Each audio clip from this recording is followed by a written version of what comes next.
4, 3, 1, down. खबरों की दुनिया से 24 घंटे 7 दिन हम करते हैं आपको खबरदार। नमस्कार, मैं काना धनगर हूँ और आज मेरे साथ हिंदुस्तान की एक ऐसी शख्सियत है जो किसी परिचय की मोहताज नहीं है। जी हाँ, काफ़ी लंबे अंतराल से मेरे यूट्यूब चैनल काना के पन्ना के दर्शक इस खास शख्सियत से मिलना चाहते थे कि काना जी आप इस खास शख्सियत से कब रूबरू कराएं हमें। आज वही शख्सियत मेरे साथ है जो किसी परिचय के मोहताज नहीं है। जी हाँ, मेरे साथ हैं धर्मेंद्र बघेल जी, जो फिल्म लेखक और निर्देशक बॉलीवुड मुंबई से हैं। आज आगरा में हैं, मेरा होम डिस्ट्रिक्ट आगरा है और आगरा में आज इनका आगमन हुआ है मुंबई से। मैं बहुत बहुत आभारी हूँ इनका, जो इन्होंने मुझसे मुलाकात की और इनका लाइव इंटरव्यू मुझे करने का मौका मिला। आइए सीधे जुड़वाते हैं आपको धर्मेंद्र बघेल जी से। भैया जी, बहुत बहुत स्वागत है पहले हमारे चैनल में। आपका भी बहुत बहुत धन्यवाद। और मैं सारे दर्शकों को बताना चाहता हूँ कि मुझे बहुत एक अच्छी अनुभूति महसूस हो रही है इनके चैनल में आके और यहाँ रूबरू होके। और सबसे पहले मैं बता दूं कि कान्हा का पन्ना ऑफिशियल पेज है, उसे लाइक करें, सब्सक्राइब करें और शेयर करें ज़्यादा से ज़्यादा, क्योंकि किसान का बेटा इस तरह का कार्य कर रहा है। जबकि हमने अभी तक ये देखा है कि पैसे वाले इस तरह का चैनल बनाते हैं, न्यूज एंकर जिस तरह की बातें करते। एक ऐसा लड़का जो बहुत पढ़ा लिखा नहीं है और बहुत ज़्यादा घुमा फिरा नहीं है, उसने अपनी देसी अंदाज से इस चैनल को खड़ा किया। तो मेरी सबसे यही रिक्वेस्ट है कि इस चैनल को ज़्यादा से ज़्यादा शेयर करें, फैलाएं, लाइक करें, कमेंट करें और वो जो बेल होती है उस पर बटन ज़रूर दबाएं ताकि सारी खबरें आपको मिलती रहे। और एक बता दूँ, ये जो साइकिल आप देख रहे हैं इसे समाजवादी का बिल्कुल चिन्ह मत मानिएगा। हम यहाँ पे मिडनाइट होटल है आगरा में और बहुत कमाल का होटल है। हम लोग बैठे हैं यहाँ रूबरू हैं लाइव। तो बस हमको राजनीतिक ना लें, हम लोग साहित्यिक पर्सन हैं। भैया जी, क्या कहना चाहेंगे, चार दीवारी के अंदर रहकर भी आप फिल्मों की दुनिया में हैं। फर्स्ट पेज पे तो नहीं आते लेकिन वो काम करके जाते हैं देश और दुनिया के लिए, कि क्या कहना चाहेंगे, थोड़ा अपने बारे में बताएं। कान्हा, जैसे तुम्हारा संघर्ष है गांव से, मेरा भी ऐसा ही संघर्ष रहा है। जब मैं कॉलेज से निकला तो मैं दिल्ली गया। दिल्ली एक क्राफ्ट फिल्म स्कूल है। 2010 में मैंने क्रिएटिव राइटिंग डायरेक्शन का कोर्स किया। देन मुंबई, और मुंबई जाने के बाद मैंने कई सारे लोगों को असिस्ट किया। और हाँ, मैं एक बता देता हूँ आप सबको कि मेरा जीवन में कोई गुरु नहीं है। मैंने कभी किसी को असिस्ट नहीं किया। हाँ, काम मैंने बहुत सारे लोगों के साथ किया। तेलुगु सिनेमा में मैंने बहुत सारा काम किया है, उन लोगों से सीखा है। लेकिन एक कहते हैं कि मेरा कोई गॉड फादर नहीं है, वो सच में मेरा नहीं है। जो भी किया मैंने खुद से किया। मेरी जो टीम है मुंबई में, उसने मेरा साथ दिया है और मेरा जो है वो मेरा अपना है। मैं किसी का कॉपी पेस्ट नहीं करता हूँ। 11 साल एक लंबा अंतराल होता है बॉलीवुड में काम करना, और मेरा टारगेट यही था कि मैं सिर्फ एक ही रास्ते पर चलूँ। वो राइटर था, तो एक अच्छा राइटर एक अच्छा डायरेक्टर होता है। और मैं बहुत बड़ा डायरेक्टर नहीं हूँ, बट मेरा जो सिनेमा है सोचने की जो क्षमता है या मैं जो करना चाह रहा हूँ थोड़ा डिफरेंट है। क्योंकि मैं संवेदनशील जो मुद्दे हैं उन पर काम कर रहा हूँ।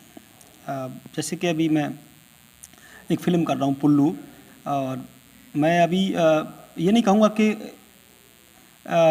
कहाँ आने वाली, लेकिन इंटरनेशनल OTT पर वो फिल्म आएगी और इंडस्ट्री के एक अच्छी स्टार कास्ट के साथ में उसका प्री वर्क चल रहा है।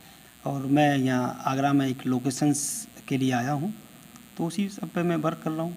क्या कहना चाहेंगे, आपकी एक वेब सीरीज है जो कुछ ही दिनों के अंदर लॉन्च होने वाली है, मकसद, क्या कहना चाहेंगे उस? हाँ, मकसद जो वेब सीरीज़ है, मैं ये फिल्म कर रहा था। तो हमारे एक प्रोड्यूसर हैं, उन्होंने बोला कि यार धर्मेंद्र जी प्लीज़ ये 6 एपिसोड कर दीजिए। मैं बोला यार मुझे नहीं करना है, अभी समय नहीं है मेरे पास।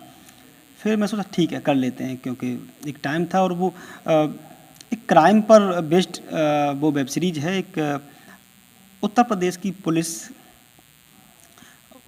को हमेशा लोग नेगेटिव, नकारात्मक समझते हैं। मैंने एक दिखाया कि ऐसा नहीं है। पुलिस के ऊपर भी बहुत सारे दबाव होते हैं, नेताओं के, राजनेताओं के ना, तो उनके भी हाथ बंधे होते हैं। तो आप पुलिस को ये ना समझें कि वो गलत है। तो मैं पुलिस और जनता के बीच में सौहार्द जो होता है, कोशिश कर रहा हूँ कि इन दोनों के बीच में अच्छा तालमेल हो। इस पर बेस्ड है। एक क्या सोचते हैं आपकी जो समाज है, आप उसमें फिल्मी दुनिया में इतने बड़े सितारे हैं और फिल्मी दुनिया में शायद एक आप ही चेहरा हैं जो आपकी समाज में हैं। कैसा लगता है और कैसी जो आपके समाज के युवा हैं उन्हें कैसी अपने आवाज़ से प्रेरित करना चाहिए आज के युवाओं को? देखो, मैं बहुत बड़ा सितारा नहीं हूँ, मैं बता देता हूँ, मैं बहुत बड़ा आदमी नहीं हूँ, बहुत सिंपल पर्सन हूँ। जैसे बैठा हूँ दिख रहा हूँ मैं वैसा ही हूँ, तो वैसा ना समझें। हाँ, मैं बस जो भी युवा हैं मैं उनसे यही कहना चाहता हूँ कि किसी के बहकावे में ना हैं, किसी को देख के खुद को ना बदलें। आप खुद क्या हैं उसको महसूस करें। कभी कभी हम जिनसे प्रेरित होते हैं उनके बाद में पता चलता है कि यार ये तो ऐसे थे, उनको तो बैकग्राउंड ऐसा था, तो फिर दुख होता है और हम एक सही रास्ते पे जाने के बजाय हमारा वो रास्ता ही बंद हो जाता है, क्योंकि हम आहत होते हैं बहुत ज़्यादा। और जब आहत होते हैं तो फिर जिनसे हम प्रेरित होते हैं उनके बारे में हमारे बहुत सारे विचार आने लगते हैं। तो मैं सारे यूथ को, जो भी दर्शक हमें देख रहे हैं, जो भी युवा देख रहे हैं, मैं यही कहना चाहता हूँ कि आप किसी को फॉलो मत करिए, खुद को फॉलो करिए। आपके अंदर बहुत सारी क्षमता है, आपके अंदर बहुत सारे गुण हैं, उन गुण को एक अच्छी क्रिएटिविटी में बदल दीजिए। सारा संसार आपका है, सारा संसार आपके भीतर छुपा है। किसी के बहकावे मत आइए। और बॉलीवुड की हम लोग बात करें तो हर किसी का सपना होता है बॉलीवुड में एक एक्टर बनने का, ताकि वो दिखे, लेकिन कोई ये नहीं चाहता कि उसके डायरेक्टर भी बन सकता है, एक राइटर बन सकता है, सिनेमाटोग्राफर बन सकता है, एडिटर बन सकता है, लेकिन सबको एक्टर ही बनना है।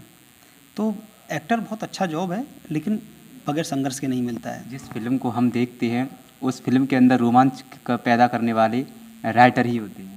हाँ बिल्कुल, क्योंकि क्या है ना, आपको फिल्म बेचनी भी है, दर्शकों को खींचना है, लेकिन मैं उस रोमांच हो या फिर रोमांस हो, मैं चाहता हूँ कि जो मैं बना रहा हूँ सिनेमा, ताकि हमारी संस्कृति बची रहे। अगर हम अपनी संस्कृति को ख़त्म कर देंगे तो बचेगा क्या। सिनेमा समाज का एक आईना है, केंद्र बिंदु है समाज का। हम जैसा दिखाते हैं लोग वैसा ही फॉलो करते हैं, वैसा ही बनना चाहते हैं। तो मैंने जो भी आज तक काम किया, बहुत सारा काम किया मैंने बहुत सारी शॉर्ट फिल्म्स की हैं, डॉक्यूमेंट्रीज़ की हैं। मैं बायोपिक फ़िल्म लिख रहा था, लॉकडाउन की वजह से वो बीच में रुक गई, बनेगी। 2 तेलुगु फिल्में लिखी हैं मैंने, वो भी रिलीज्ड हैं, अमेज़ॉन पर देख सकते हैं आप। तो बस एक सपना है कि मुझे एक अच्छा डायरेक्टर बनना है, तो उसकी एक प्रक्रिया होती है, शॉर्टकट नहीं है। मुझे भी 10 साल लगा, 11वां साल चल रहा है, तो एक दशक दिया है, अच्छा काम। यूपी के एक छोटे से गांव से आप जब मुंबई जैसे बड़े शहर में पहुंचे तो कैसा फील लगा, कैसे अलग सा एकदम माहौल सा बदल गया? माहौल क्या, मेरे को तो हिंदी ढंग से नहीं आती थी, अंग्रेज़ी की तो बात दूर दूर तक है। कि किसान का लड़का चला जाए ऐसे ही बम्बई, तो देखेगा सबसे अच्छा 40 मंजिल की बिल्डिंग है, तो घुसने में भी डर लगता है कि कोई वहाँ का चौकीदारी आपको, हाँ भाई किससे मिलना है, तो अब जब चौकीदार ऐसे बोल देगा तो आप वैसे ही डर जाओगे। तो मैं तो 1-1.5 साल तो मुझे ऐसे ही निकल गया कि मिलना क्या है मुझे कुछ पता नहीं है। लेकिन फिर मुझे कुछ ऐसे लोग मिले, बहुत सारे लोग हैं जिन्होंने मुझे सही रास्ता दिखाया, मैं वहाँ तक पहुँचा। और जो भी दर्शक देख रहे हैं, मैं उनसे यही कहना चाहता हूँ भाई कि शॉर्टकट नहीं है। अब मुंबई आएँ, आपका स्वागत है, लेकिन मुंबई में सबसे पहले आप शराब से बचें। खासकर प्यार करना कोई गुनाह नहीं है। ज़्यादातर यहाँ के जो यूथ है, मैं बी फ्रैंकली बोल रहा हूँ, एक एक्टर बनने जाता है, एक डायरेक्टर बनने जाता है, सबसे पहले उनको गर्लफ्रेंड बनाते हैं, अपनी सेफ साइड देखते हैं, और उसी गर्लफ्रेंड, शराब, नशे के चक्कर में उनके कई साल ऐसे निकल जाते हैं कि पता नहीं चलता कि वो करने क्या आए थे। एक बाप अपनी गाड़ी कमाई, मेहनत की कमाई अपने बच्चों को भेज रहा होता हर महीने, लेकिन उन बच्चों को नहीं पता है कि जो बाप पैसा कमा रहा है कैसे कमा रहा है। और 4-5 साल उनके ऐसे निकल जाते हैं, वापस देन घर आ जाते हैं और दोष देते हैं बॉलीवुड को कि बॉलीवुड गंदा है, बॉलीवुड गलत है, वहाँ की लड़कियों के साथ शोषण होता है। लेकिन यही छोटे शहर की लड़कियाँ जब वहाँ नशे की आदी हो जाती हैं और लोगों की गिरफ्त में आ जाती हैं, वो एक बड़ा बैड पहलू है। और उसकी जिम्मेदार बॉलीवुड नहीं है, फिल्म इंडस्ट्री नहीं है, ये खुद हैं, क्योंकि ये सिर्फ एक चमक को देख के गए, मेहनत नहीं करना चाहते। और कोई भी क्षेत्र हो, बगैर मेहनत के आप सक्सेस नहीं हो सकते हैं। तो मैं सब यही जो दर्शक देख रहे हैं, मैं वही बोल रहा हूँ कि आप जाएं, कार्य करें, लेकिन अनैतिक कार्यों से बचें। आप इतना वर्क फिल्म इंडस्ट्री में लगाते हैं, उतना ही समय आप समाज सेवा में लगाते हैं। आपने अभी कुछ ही दिनों पहले कहें तो आपका एक डॉक्यूमेंट्री ट्रेलर रिलीज हुआ है जो धनगर मूवमेंट पर है। क्या कहना चाहेंगे सर, उसको हमारे दर्शकों को बताना चाहेंगे उसकी किसकी एक 35-40 मिनट की जो डॉक्यूमेंट्री आपने बनाई है वो समाज को किस तरीके से, समाज के युवाओं को प्रेरित करेगी? देखो, मैं डॉक्यूमेंट्री बनाया, मुझे I am not political person, मुझे कोई राजनीतिक सरोकार नहीं है और ना ही मुझे किसी एमपी में, किसी विधायक में या किसी मंत्री में दिलचस्पी है। मुझे तो आप जैसे युवाओं में बहुत ज़्यादा रुचि है, आपके साथ हूँ। और रही उस डॉक्यूमेंट्री की बात, तो मैं डॉक्यूमेंट्री का ये है कि हम सिर्फ जो धनगर मूवमेंट चला रहे हैं, बहुत सारे समाज सेवी हैं, चुनाव से पहले ही क्यों जागृत हो जाते हैं? क्या आपके समाज में इतना दम नहीं है, नेताओं में इतना दम नहीं है कि आप अपनी शक्ति प्रदर्शन करके दिखाएं कि हम हैं? आपकी गिनती क्यों नहीं है?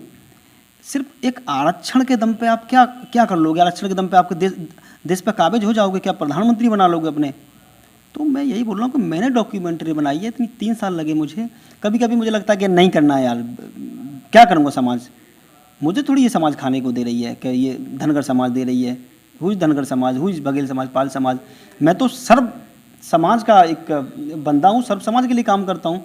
फिर भी मेरा मन माने, मैंने किया कि हम सिर्फ धनगर की बात करते हैं, लेकिन डॉक्टर जगन्नाथ प्रसाद बघेल जैसे एक बड़े साहित्यकार हैं मुंबई में, उन्होंने इतनी सारी पुस्तकें लिखी। जब भी मैं फंसता हूँ उनसे सीखता हूँ। तो जब मैं बोला डॉक्यूमेंट्री बना रहा था कि सर मुझे थोड़ा सा नॉलेज हमें बताइए ना, तो उन्होंने बताया मुझे कि हिंदुस्तान के अलग अलग राज्यों में अलग अलग सरनेम से हमारी जाति पहचानी जाती है। तो मुझे अच्छा लगा और मैंने उन सब का प्रयोग किया, वॉइस ओवर डाला, ताकि हमारे जो पीढ़ी है वो जाने कि सिर्फ धनगर टाइटल नहीं है, धनगर के अलावा बहुत सारे टाइटल हैं। गाडरी हो गया, रबारी हो गया, कुरमा हो गया, ठीक है, गद्दी हो गया, गडरिया हो गया, गाडरी हो गया, इससे भी कहीं ज़्यादा टाइटल हैं। तो फिर आप धनगर की कैसे बात कर सकते हैं कि हम सब धनगर हैं? उन सारे सरनेम के लोगों से मिलिए, एकत्रित होइए। अगर आपको सच में सत्ता पे काबिज होना है, अपना हक मांगना है, तो इस डॉक्यूमेंट्री को हम किस पर देख सकते हैं? डॉक्यूमेंट्री एक यूट्यूब चैनल है। मैं कोई कमाने के लिए तो बनाया नहीं हूँ, मुझे कोई इससे व्यक्तिगत कोई फ़ायदा नहीं है, सिर्फ एक समाज के लिए है। जो भी किया, ना मैंने किसी समाज से कोई पैसा लिया, ना मेरे पास कोई प्रोड्यूसर है, खुद की मेहनत से ये मैं किया हूँ। जेपी धनगर जो हैं आगरा के, उनसे मैं थोड़ा सा प्रेरित हूँ। वो पर्सनल लाइफ में क्या करते हैं मुझे कोई सरोकार नहीं है उनसे, लेकिन उन्होंने जो मुहिम चलाई मुझे अच्छी लगी। तो मैं अपनी टीम को लेके आज 2018 मार्च 18 2018 की बात है, मैं 4 दिन उनके साथ रहा। मैंने देखा अपनी आंखों से, मैं खुद पैदल चला, और वो कमाल की डॉक्यूमेंट्री एक सीख है समाज के लिए। आपसे अगर कोई युवा मुंबई में मिलना चाहता हो, टसन हो किसी को मुंबई में फिल्मी दुनिया में जाने का, तो कहाँ मिल सकता है आपसे?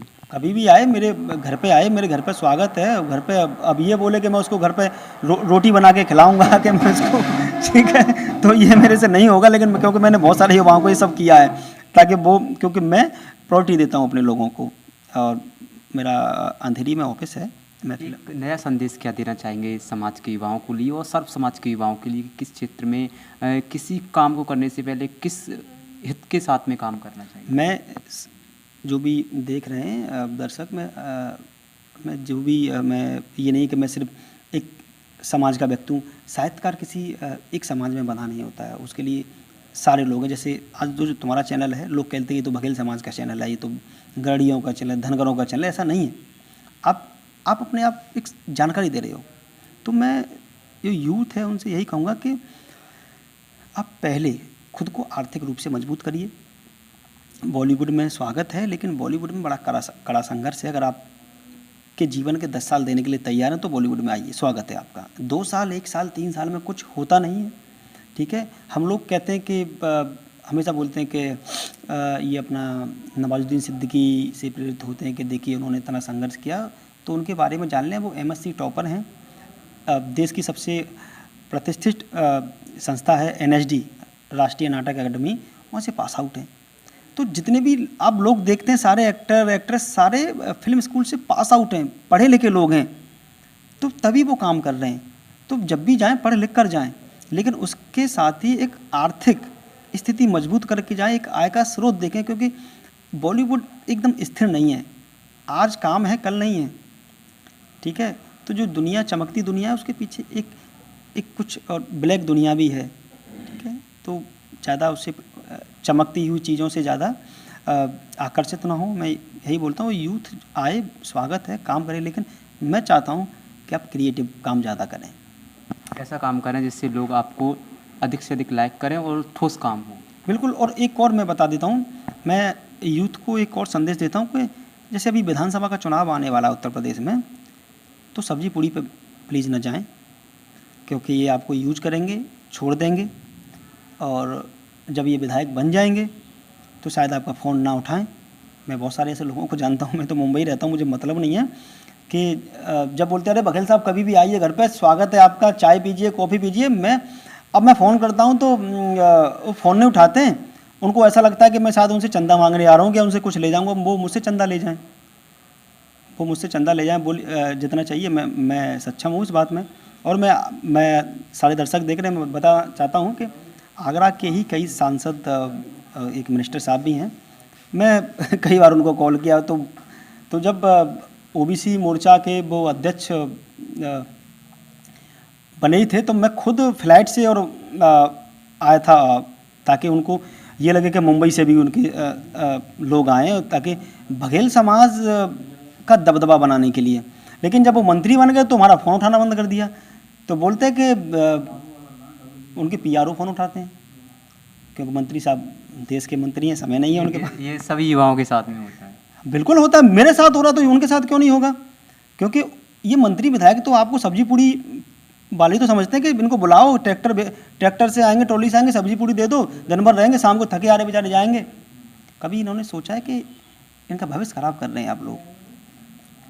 आप फॉर्च्यूनर गाड़ी दिखा के, आप बड़ी बड़ी गाड़ियां दिखा के उतरते हैं आप, तो इनका पथ भ्रमित ना करें। मेरे सारे राजनेताओं से यही मैं कहना चाहता हूँ, आगरा का कोई भी नेता हो या देश का नेता हो, अगर युवाओं को आप यूज़ कर रहे हैं तो उन्हें हक दें।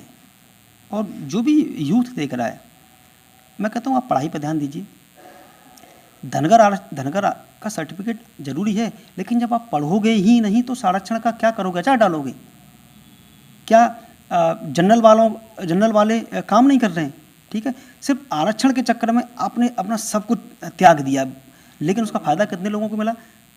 जिनको फ़ायदा, चंद लोग, जो नेता थे वो फ़ायदा लिए, आज मंत्री, विधायक, सांसद बन के बैठे हैं। अंतिम सवाल है भैया जी मेरा, जब आप एक फिल्म को लिखते हैं, रिटर्न करते हैं, तो किन किन चीज़ों को सोचते हैं जब इतनी अच्छी स्टोरी आपको बन पाती है? क्योंकि उस फिल्म को आपको पता है लाखों करोड़ों लोग देखेंगे, उसके अंदर इंटरेस्ट भी पैदा करना है, उसके अंदर ऐसी ऐसी चीज़ें पैदा करने से लोग देखने को मजबूर हो जाएं, तो कितना सोचते हो, कितने दिन लग जाते हैं अक्सर एक फिल्म को लिखने में? एक अच्छी स्क्रिप्ट लिखने के लिए कम से कम 6 महीने लगते हैं। और एक राइटर की एक अपनी दुनिया होती है। जैसे कहते हैं ना कि आप बोल दो, किसी को बोल दो कि तूफान आने वाला, सुनामी आने वाली है, तो सुनामी आने वाली है, और सुनामी आने तक जो क्रिएटिविटी होती है वो है स्क्रिप्ट। लोग देखने को मजबूर हो जाए। हाँ, कि सुनामी आएगी तो क्या होगा, क्या लोग मरेंगे, घर टूटेंगे, तबाही होगी। तो स्क्रिप्ट स्क्रीन प्ले जो एक टेक्निकल चीज़ है, टेक्निक है। स्टोरी और स्क्रिप्ट में दोनों में ज़मीन आसमान का अंतर है। और हम डायरेक्शन की बात करें तो डायरेक्शन डिफरेंट एक फील्ड है। जैसे हम आपको बता दें, ये जो साइकिल है, ये जो फ्रेम लग रहा है बहुत सारा, अगर ये फ्रेम को हटा दें बैकग्राउंड में से तो बहुत ही गंदा लगेगा।